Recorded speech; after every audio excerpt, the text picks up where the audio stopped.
The Rebel Capitalist Show. So we were just talking offline about Colombia. You're someone who's very, very familiar with this area, not just Bogota, but Medellin, where I am right now. And let's start there. Let's go into some international real estate. That's something I've been doing down here since 2015. But kind of what's on your radar right now as far as international real estate? What about Turkey? That's something that I'm kind of intrigued by. Yeah.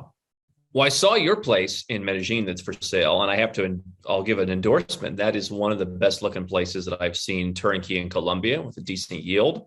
As people know, there's a lot of sharks down there in those waters. So to work with someone like yourself, I think is good. I do like Colombia, but there's some bureaucracy, as you know. So if you're not going to be down there, it can be a little bit more to handle. I'm still, after a decade, I'm a fan of Cambodia, a little bit harder to get into. Have a good friend who runs a fund there of properties and has done very well with it. Turkey is interesting. I had Jim Rogers on a while back. Jim Rogers says Turkey is falling apart, and that's what I like to see when I want to invest. And so you have the lira in bad shape. I have a property in Istanbul that I got as kind of an R&D test, and the appraisal is pretty much kept up with the dollar. So people think the property is worth half.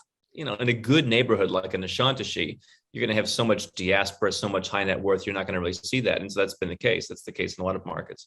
So I think Turkey is very interesting, whether you want to do the citizenship deal and get a free citizenship, whether you want to do fix and flips, maybe outside of Nishantasi, like in an Osman Bey, Bomonti area, somewhere in Istanbul.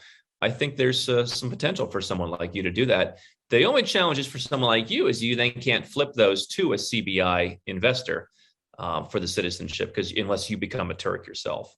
So there's some restrictions on that. Turkey is interesting. Georgia, perhaps, I still think, had some issues and maybe now back on track. But, a lot of stuff's overpriced in the world right now. So those are four that I stick with. There's a lot of places that aren't worth it. How's Montenegro right now? Montenegro is great. I own property on land. I own other stuff in Montenegro. Montenegro has shot up. Montenegro's on the euro, which I suppose is a little bit cheaper now than it was a little before.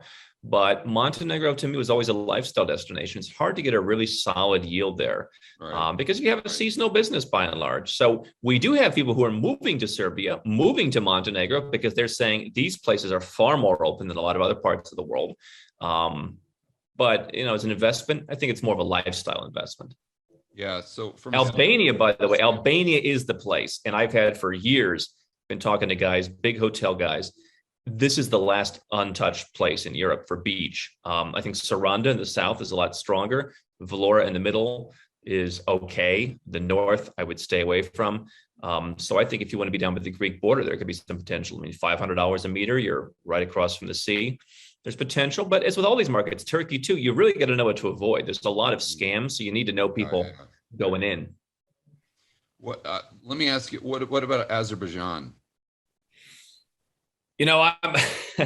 Despite the interest in Turkey, I am on Team Armenia. I've been to Baku. It seems like a watered down version of Istanbul. I have to be honest, with so many people on our team in Armenia, I have that's been the one side that I've taken.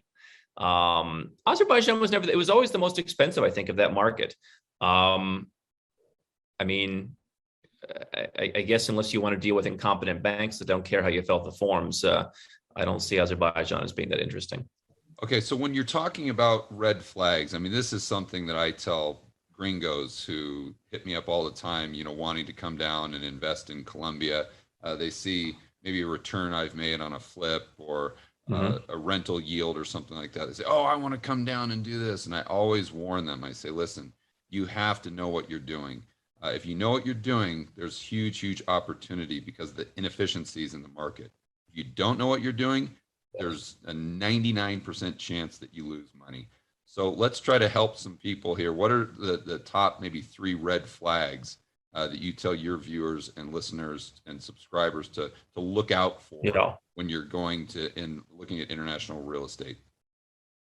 Was just having a chat with a client this morning. We help people do this. And obviously our focus is largely on the immigration side, on the plan B, on the financial side, putting it all together. Maybe you move somewhere, lower your taxes.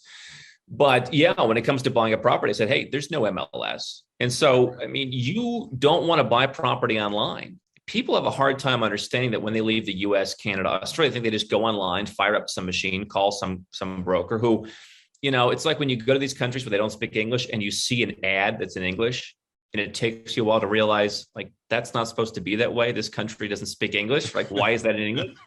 But it seems natural to you for a while, right? Because you speak English and you're like, oh yeah, look at that ad in English. And so I think people will be just like, oh, this is the MLS. Some of these websites in Turkey, I mean, total scams. And if you're looking for property online, I think it's a problem. You need to come and you need to pound the pavement, or you need to have someone who's pounding the pavement for you. Another thing, perhaps, that's an issue you would know as well as I do in Colombia, people who are selling properties in dollars, for example, market like a Georgia or a Cambodia, you'll see property in dollars. Montenegro, the euro is the currency. Ecuador, the euro is the currency. Panama, the dollar in Ecuador, the dollar in Panama. But if you're in Colombia, or if you're in, some other market where that's not how they price, you want to be careful of that. So that's a concern. I sometimes think working with the gringo providers is a red flag. Again, people want to feel comfortable. I've had some negative experiences with those guys, not necessarily buying stuff that didn't work out well, but just other negative experiences, especially in Latin America, where I think it's sometimes better to work with trusted, high quality local people rather than someone who is selling something to gringos. I get all the emails. I'm sure you get all the emails from all these, retire overseas people. They have a slice of paradise somewhere. I mean, I just think that those deals in many cases are overpriced, and I would avoid it in many cases. How do you try to find someone good locally if you're a foreigner? Trial and error. You build a network. One thing I've always said was, having good attorneys and building on that network works. I mean, part of why I do what I do, and I'm sure you're the same, is, when you buy properties, when you do deals, you find people. I have probably the best renovation guy, because I'm constantly doing renovations, as are you. The best guys in Colombia, super detail oriented, super responsive, great after service. He knows other people who are good. And so you plug into his network. And so it's a multiplier effect. But I think a good place to start is a good lawyer, good accountant. Again, is the lawyer, the gringo lawyer who, does stuff on the cheap for a cheaper gringo audience. Is that going to be the best person? Not necessarily. I mean, I'll often try and find the guy in Mexico City who's $500 an hour, because he's probably going to have better connections, especially at a high level. So I think that, the multiplier effect of networking, especially with locals, is valuable. Yeah, and it is definitely a trial and error process. That's part of the risk, but that's also part of the opportunity, that if you do find that network and those people that you can trust that are good, that gives you a massive edge over the market.